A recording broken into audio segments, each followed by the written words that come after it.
Salut. Bon alors aujourd'hui je vais vous raconter mon histoire. Tout a commencé par une froide nuit d'hiver durant le mois de février où il neigeait à gros flocons. Bon ok, je vais peut-être le faire un peu plus relax et beaucoup moins romancé. Donc ça c'est moi, entourée de mes 2 parents et de mon grand frère.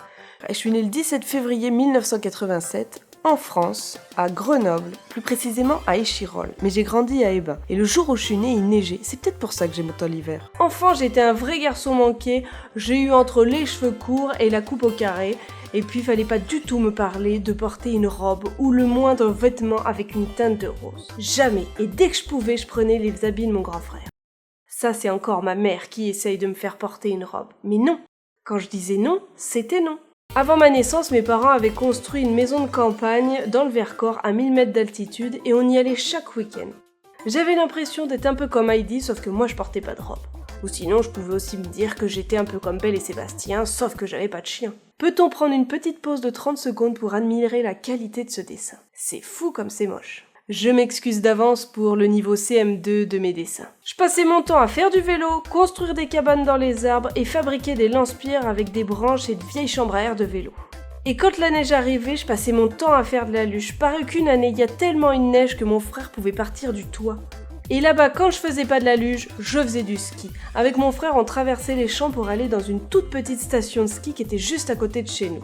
Mes parents m'ont mise dessus à partir du moment où j'ai su marcher, j'ai l'impression d'être passée de bébé à sur des skis. Et j'ai toujours adoré ça. À côté du ski, j'ai essayé différents sports comme l'escrime, mais j'ai arrêté après 3 ans. Incompatibilité d'humeur totale avec mon entraîneur. Moi, les gens qui crient et qui rabaissent les élèves, c'est pas spécialement mon truc. Ensuite, j'ai tenté le taekwondo, mais là non plus, c'était pas fait pour moi.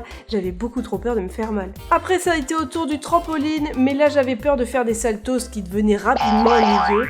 J'ai aussi tenté les claquettes, mais vu que j'ai le pire déhanché du monde, j'ai rapidement renoncé. En réalité, je pense que j'avais simplement beaucoup trop aimé le film Billy Elliot. Et j'ai fini par découvrir le softball, c'est un peu comme le baseball, mais la balle est un peu plus grosse et quelques règles changent. Et j'adorais ce sport, c'était mon sport, le truc parfait pour moi. Fallait pas trop courir, on bougeait quand même, c'était l'idéal. À côté de ça, mes parents m'ont demandé si je voulais faire un instrument de musique. J'ai hésité entre le violon et le piano, mais c'est le violon qui a gagné. J'avais choisi ça pour son côté facile à transporter, mais en y repensant, j'aurais peut-être dû choisir le piano. Ou alors la guitare. La guitare, ça aurait été tellement plus cool. Même le piano, ça aurait été plus cool. Mes étés étaient séparés en 2. D'un côté juillet, d'un côté août.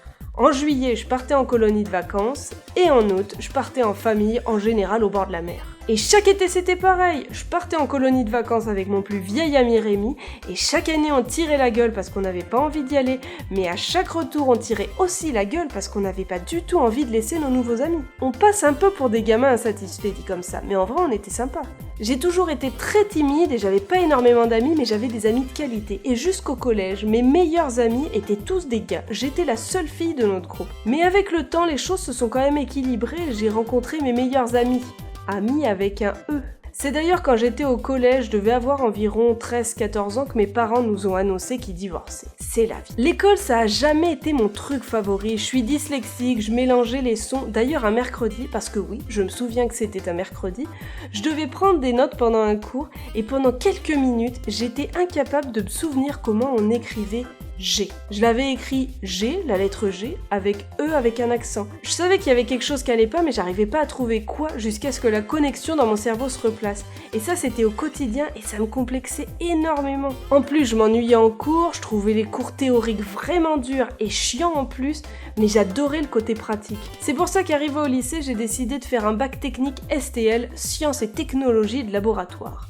Jouer avec des bactéries, des moisissures et du caca, c'était pas mal plus mon truc.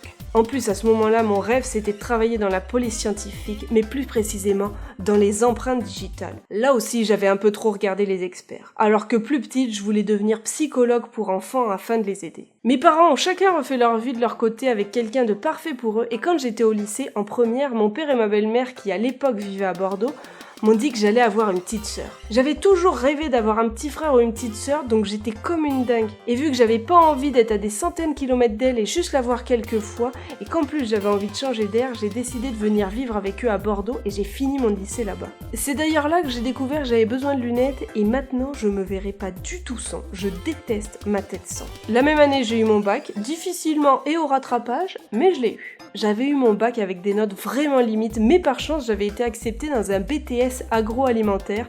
Ça me faisait pas spécialement rêver, mais au moins je me disais que j'avais quelque chose. Mais j'ai rapidement vu que j'avais pas spécialement envie de savoir ce qu'il y avait dans nos conserves. Et en plus c'est pendant cette année-là qu'un de mes profs m'avait fait passer un test pour connaître le pourcentage de mon cerveau gauche versus cerveau droit. Dans le cerveau gauche, c'était tout ce qui était logique, scientifique, et dans le cerveau droit, tout ce qui était créatif. Et c'est là que j'ai appris que j'avais 25% de cerveau gauche et 75% de cerveau droit. En voyant ça, mon père m'a dit qu'il avait la chance de faire un métier qui était sa passion et il voulait que je puisse faire la même chose, donc il m'a dit de trouver un métier qui me passionnerait.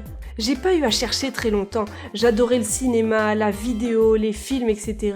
et j'ai décidé que je voulais étudier dans une école de cinéma. Dans cette même année-là, une seconde petite sœur avait fait son entrée dans la famille, alors oui, dans les faits, c'est mes demi-sœurs. Mais pour moi, ça a été toujours mes sœurs et juste mes sœurs. Et ça restera toujours comme ça. Il n'y a pas d'histoire de demi. Par chance, j'ai été acceptée dans une école de cinéma à Lyon qui s'appelait l'Arfis. Ce qui était parfait vu qu'on voulait tous quitter Bordeaux et comme ça, en plus, moi, je me retrouvais un peu plus près de mes amis et de ma famille. Pendant le lycée, j'avais accumulé pas mal de kilos en trop et vu que j'avais quelques mois de libre avant d'intégrer mon école, je me suis reprise en main.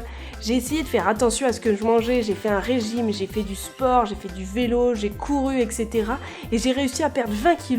Avant, je m'en foutais de mes 20 kilos en trop, mais c'est arrivé à un moment où ça commençait à me peser, où ça me complexait, et je m'étais dit, il faut que je fasse quelque chose, et j'ai réussi à perdre tout ce que je voulais. Durant la première année, dans cette école, on a étudié le son, le montage, la production et l'image. Et à la fin de la première année, on devait choisir ce qu'on voulait vraiment étudier plus en profondeur, et j'ai choisi le montage, même si j'avais envie absolument de tout essayer. Mais le montage, c'était l'option parfaite pour moi, et en plus, le montage, j'ai toujours eu l'impression que ça me venait naturellement. Voilà, en regardant les images, je savais ce qu'il fallait que je fasse. Après avoir obtenu fièrement mon diplôme, j'ai travaillé sur quelques tournages, j'ai fait différents types de montages, j'ai fait de la pub, des clips, des films, et un truc que j'aurais jamais pensé une seule seconde faire si on me l'avait dit 2 ans avant, j'ai été enseignante. Je suis devenue prof dans mon ancienne école. J'aurais jamais pensé faire ça un jour. Mes élèves l'ont jamais su, mais je pense que j'avais plus peur d'eux que eux avaient peur de moi.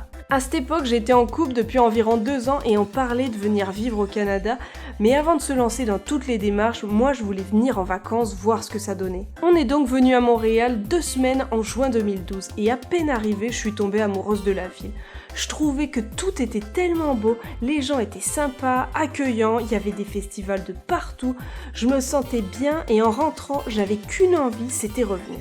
C'est aussi pendant ce voyage que j'ai réalisé que j'étais pas faite pour être avec mon copain de l'époque et on s'est séparés. Selon moi, un voyage, c'est le meilleur truc pour tester un couple. J'ai donc décidé de partir à Montréal en faisant un PVT qui est le permis vacances-travail et j'ai demandé à ma meilleure amie si elle voulait venir avec moi. Elle était partante, donc on a rempli nos dossiers ensemble, on a mis ça dans la même enveloppe et on a posté ça. Et 2 mois et demi après, nous avions nos permis et on avait fixé notre date de départ à la fin de l'été. Et c'est donc le 23 août 2013 qu'on a débarqué à Montréal et étant incapable de voyager léger, j'avais beaucoup trop de valises. Mais j'étais tellement heureuse. Mais pour vrai, j'avais vraiment beaucoup trop de valises. À chaque fois que je voyageais avec ma meilleure amie, elle prenait un fou rire en me voyant galérer avec toutes mes valises. À peine arrivé, on a retrouvé des amis qui étaient arrivés quelques semaines avant nous avec le même visa qu'on avait rencontré grâce à un site internet qui parlait de venir vivre au Canada. Et 1 semaine après notre arrivée, on est partis tous les 5 en road trip à travers tout le Canada en partant de Montréal pour aller jusqu'à Vancouver. J'ai d'ailleurs fait une vidéo que vous pourrez retrouver sur ma chaîne où j'explique tout notre road trip, comment on a fait, etc. Et vraiment, ça reste l'un de mes plus beaux voyages que j'ai fait. En parlant de voyage, j'ai toujours eu la chance de pouvoir en faire. J'ai commencé vraiment très jeune avec mes parents. Au début, c'était des vacances en Espagne, en Italie ou un peu partout dans la France.